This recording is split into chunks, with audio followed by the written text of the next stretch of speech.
Why you replay conversations in your head. Part 1. 1 Opening hook 0 20 seconds. Have you ever walked away from a conversation and then replayed it for hours? The words you should have said. The tone you used. That one sentence that sounded wrong. Long after everyone else has forgotten it. Your mind hasn't. It keeps pressing rewind. Why? Why does your brain turn a simple interaction into a late-night mental courtroom? And what does that reveal about you? The lived experience. You leave a social gathering. You get into your car. The silence begins. And then, your mind presses play. You hear your voice again. You see their face again. You analyze their pause. Did they look annoyed? Did you overshare? Did you sound stupid? You reconstruct the scene like a crime investigator examining security footage. Frame by frame. Word by word. Sometimes you even rehearse an alternate version. A better version. A sharper version. A safer version. And the strange part is, you know it doesn't change anything. But your brain keeps doing it anyway. The emotional texture. It doesn't feel productive. It feels tense. Like your nervous system is searching for something. Like it missed a threat. Or made a mistake. And now it has to scan for damage. This isn't just overthinking. It's rumination. And rumination is not random. It has a purpose. Even if it doesn't feel helpful. The psychological pattern. In cognitive psychology, this pattern is often linked to social evaluation sensitivity, error monitoring systems, high trait conscientiousness, high neuroticism, social anxiety tendencies, rejection sensitivity. But before you label yourself as anxious or awkward, pause. Because this behavior reveals something deeper. It reveals that your brain is wired to care. You are not broken. There's a quiet assumption hiding beneath all of this. If I were confident, I wouldn't replay conversations. But that isn't how the brain works. The tendency to mentally review social interactions is actually tied to one of the most advanced human abilities. Social prediction. Your brain is a prediction machine. And social environments are the most complex prediction problems it faces. When you replay conversations, your brain is not trying to torture you. It's trying to learn. It's trying to update its social map. You're not broken. You're running advanced social software. It just happens to be set to high sensitivity. Why the brain does this? To understand this, imagine your brain as having 3 key systems involved. 1. The threat detector. 2. The social simulator. 3. The memory editor. Let's walk through them. Your amygdala is ancient.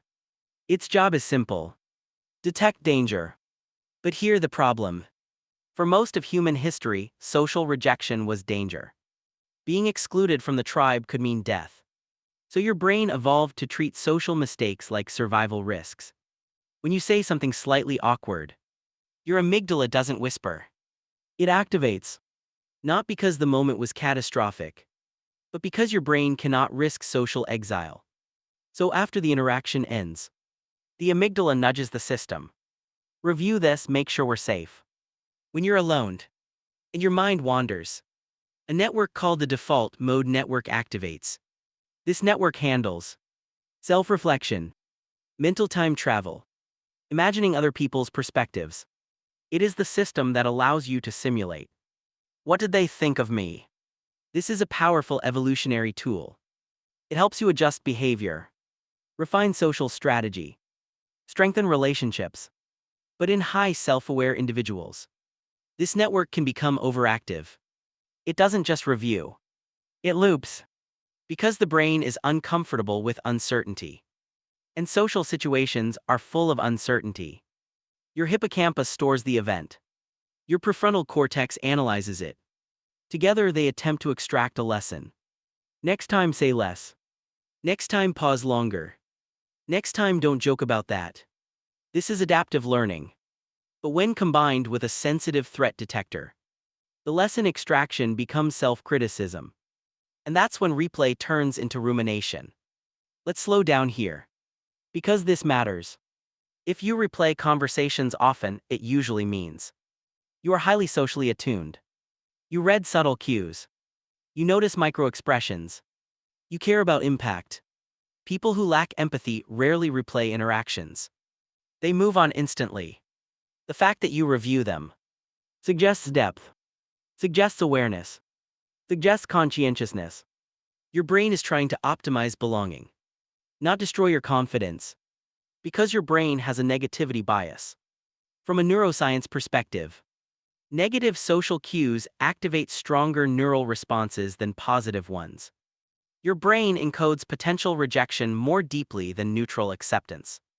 So even if 95% of the interaction was fine, your brain zooms into the 5%, like a camera that only focuses on scratches. This is called error-related negativity, ERN, in cognitive neuroscience. It's the brain's internal alarm for mistakes. Some people have a stronger ERN response. Research shows it's correlated with anxiety and high conscientiousness. In other words, your brain flags small errors intensely because it wants precision, not because you're flawed. Here where it becomes a cycle. You replay the conversation. You feel anxious. Your body associates conversation with anxiety. Next time you're slightly more alert. More alert means more threat detection. More threat detection means more replay afterward. The brain reinforces what it rehearses. So the more you mentally replay, the more automatic the replay becomes. Like carving a groove in your neural pathways. How to work with the brain, not against it. We don't eliminate the replay instinct. We redirect it. Here are 5 principles grounded in psychology. When replay starts, don't say, "I'm overthinking again." Say, "My brain is running social simulation." Labeling reduces amygdala activation. Studies on affect labeling show that simply numbing an emotional process lowers limbic activity. You create distance. You move from being inside the loop to observing it. Your brain wants closure. So give it structure. Set a 5-minute review window. During that time, intentionally ask, what actually went wrong? What evidence do I have? What would I tell a friend in this situation? Then stop. Research on worry scheduling shows that structured rumination reduces intrusive looping. You teach your brain. We handled it. Most replay is built on imagined judgments. The cognitive distortion here is mind reading. Your brain fills uncertainty with worst-case assumptions. Instead, practice generating 3 alternative interpretations. They were tired. They were distracted. They didn't even notice. This widens neural flexibility. It reduces certainty around negative interpretation. Remember, rumination is not just cognitive. It's physiological. When replay starts, your nervous system is slightly activated. Slow breathing, especially extended exhale breathing, stimulates the vagus nerve. This signals safety to the brain. A calm body interrupts a looping mind. Your brain wants improvement. So give it improvement. Ask, if there's one useful adjustment here, what is it? Take the lesson. Write it down. Then consciously say, file closed.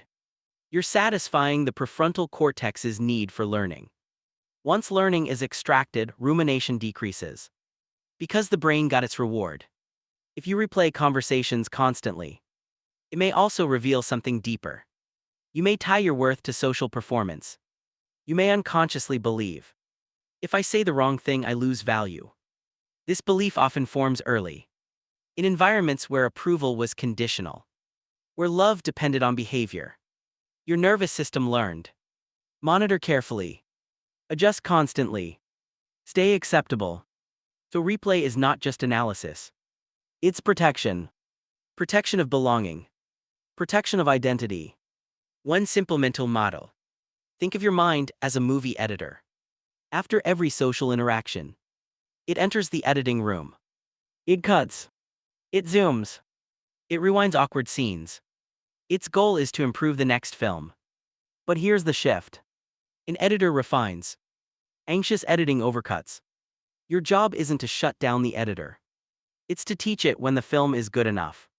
The next time you find yourself replaying a conversation at midnight, pause. Notice the system. Notice the care behind it. Notice the intelligence trying to protect you. Your mind is not your enemy. It is a vigilant guardian that sometimes forgets the danger has passed. You don't need to silence it. Only reassure it. And slowly, gently, teach it that belonging does not require perfection.